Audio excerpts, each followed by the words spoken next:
In today's video, I'm going to teach you how to make a navbar sticky in Framer.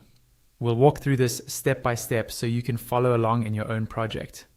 A sticky navbar is a navigation bar that stays visible at the top of the screen as you scroll, making it easier for visitors to move around your site. This is especially helpful on long pages and is a common pattern in modern web design. First, open your Framer project. Once you're inside the editor, look at your live preview in the center of the screen. Go ahead and double-click on your navigation bar directly in that preview. This makes sure you're selecting the navigation component itself, not just a frame or an element inside it. If your navbar is part of a header section, make sure you're drilling down until you actually have the navigation layer selected.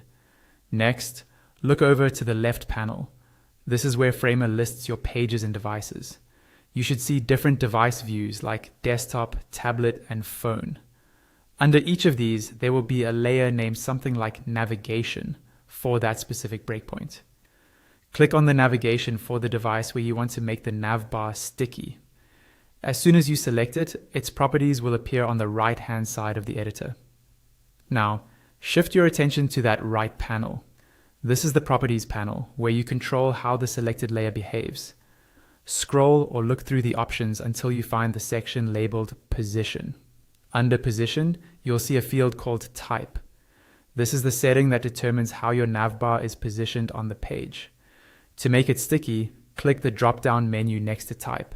You'll see several options such as Static, Absolute, and others. From that drop-down, choose the option labeled Sticky.